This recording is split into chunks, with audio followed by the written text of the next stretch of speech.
Las tres causales de ley, normalmente una de ellas produce muy frecuentemente un embarazo no deseado, que es la causal de violencia sexual.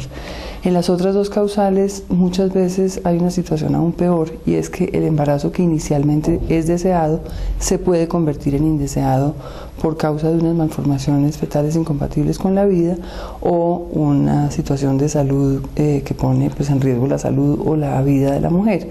Entonces, digamos que hay que tener en cuenta que hay un contexto emocional en general siempre muy fuerte, muy cargado para las mujeres en relación con el embarazo no deseado. Ya para una mujer que se conoce dentro de una causal, es decir, la que ya dice, listo, sí, yo fui violada y quiero interrumpir mi embarazo, para estas mujeres el hecho de que haya un marco legal, como lo hay desde el año 2006, pues sí da un giro completamente importante en la manera como viven la experiencia de la interrupción, porque entonces se vuelven, digamos, la mujer se siente sujeta de derechos, la ley la ampara. El hecho de que sea legal le quita a las mujeres mucho de los temores de los miedos, de las inquietudes, de la fantasía de que de pronto se van a morir, de que se van a enfermar, de que van a quedar infértiles, porque ya es un procedimiento legal que se puede hacer en condiciones no clandestinas.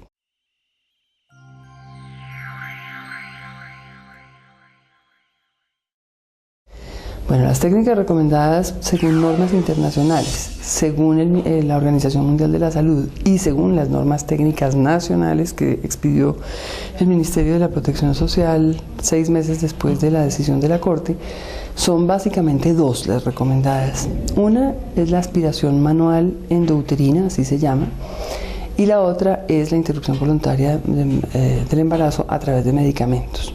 Hay una tercera técnica, que es la técnica de lo que se llama dilatación y curetaje, o comúnmente llamado legrado, que es una técnica que está llamada a desaparecer en el mundo entero para la interrupción voluntaria del embarazo, porque es más riesgosa, porque requiere una serie de intervenciones mucho más especializadas, requiere anestesia general, es mucho más dolorosa.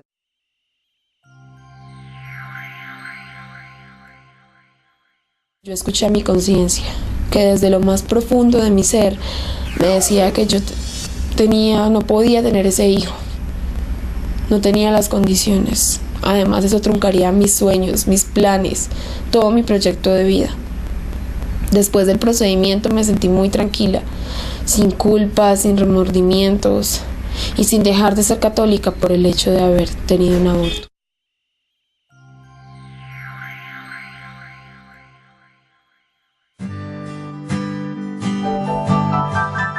Las mujeres que toman esta decisión lo hacen de acuerdo con los dictados de su conciencia, y las decisiones tomadas a conciencia son decisiones moralmente válidas.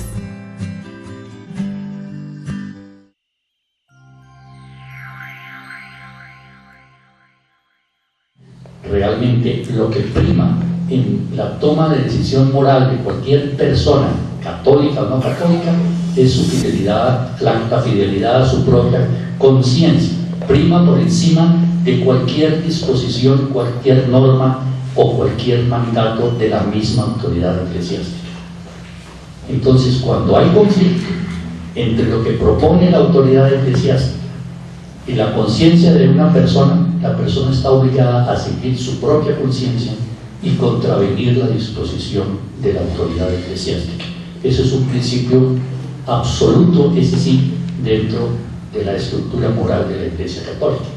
Entonces, la pregunta es, ¿se puede disentir de las disposiciones de la jerarquía que con toda autoridad propone o hace sus propuestas? Sí, evidentemente. Siempre que la conciencia de una persona considere que debe obrar en contra de esa disposición, pues debe obrar en contra de esa disposición. Porque el principio fundamental de la moral católica es que la conciencia es la única y definitiva norma de una persona frente a Dios, sea católico o no católico. Sí, los dogmas de fe de la Iglesia son muy pocos, son los que nos unen como comunidad cristiana, pero los otros que nos los quieren meter como dogmas no son dogmas, ni pueden ser dogmas. Y en moral nunca se ha definido un dogma en la Iglesia Católica, nunca. De manera que no hay nada dogmático, inmoral en la Iglesia Católica.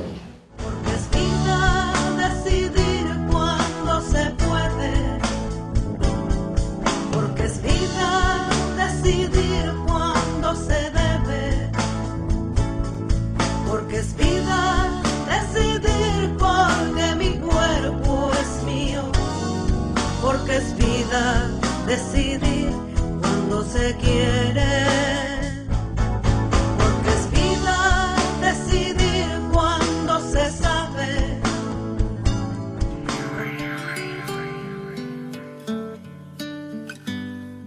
En la historia de la Iglesia no ha habido una postura única para condenar el aborto. En la tradición de más de 2000 años no ha existido una doctrina del magisterio teológico que asuma de una manera clara y sólida una posición frente al aborto. Más bien han existido posturas divergentes y difusas. Es importante mencionar a dos teólogos cristianos que hablaron sobre el tema, a San Agustín en el siglo IV y a Santo Tomás en el siglo XII. Ellos sostenían que el aborto no podía considerarse homicidio hasta pasado un tiempo de la concepción. De acuerdo a lo que plantea la doctrina católica, las mujeres que deciden abortar actúan haciendo uso de su libertad de conciencia. En este sentido, las decisiones tomadas a conciencia son moralmente válidas, deben ser respetadas y salvaguardadas. Este respeto implica el reconocimiento de la autonomía de la conciencia individual, de la autoridad moral que tienen todas las personas para decidir libremente el mejor camino, de acuerdo con sus circunstancias, incluidas las decisiones relacionadas con la sexualidad, la reproducción y el aborto. Asimismo, la tradición católica le confiere a la libertad de conciencia un gran valor, donde la primacía de la conciencia sobre las enseñanzas del magisterio eclesial son parte esencial de esta doctrina.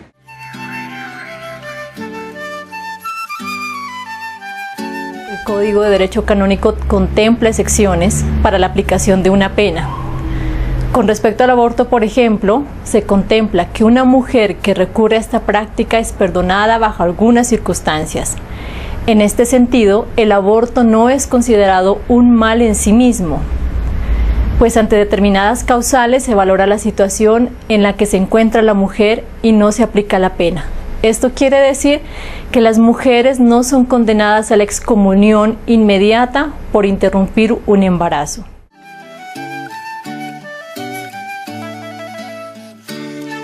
La tradición acepta diversas formas de interpretar y valorar la conducta de los fieles católicos, tomando en cuenta cada una de las circunstancias.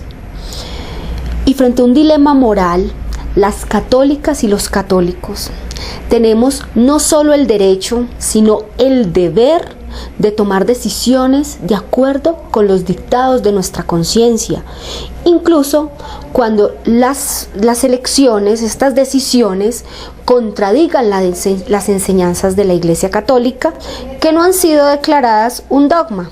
En este sentido, queremos tranquilizar a las mujeres, decirles a las mujeres católicas que el aborto no constituye un delito en la Iglesia Católica y que es perdonado porque el Dios en el que nosotras creemos es un Dios amoroso, piadoso, comprensivo y que seguramente va a escuchar el devenir de los tiempos y las necesidades de las mujeres y va a respetar sus decisiones.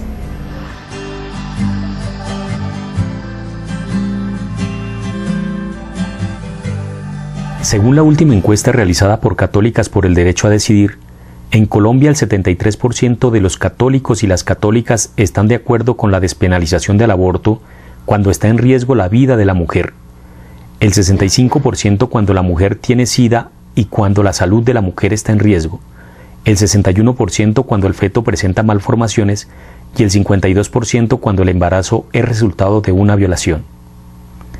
En la misma encuesta, los católicos y las católicas entrevistados afirman que las mujeres recurren al aborto principalmente porque el embarazo no es deseado y en segundo lugar por graves problemas económicos. Estos argumentos y cifras evidencian que cada día somos más hombres y mujeres pertenecientes a la fe católica que reclamamos una iglesia capaz de comprender el devenir de los tiempos, una iglesia que escuche nuestras voces, que entienda a las mujeres, las respete y las valore.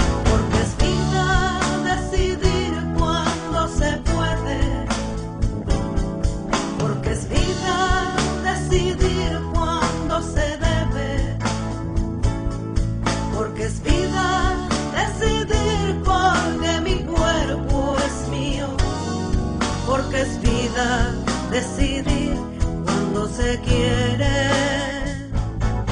Porque es vida decidir cuando se sabe.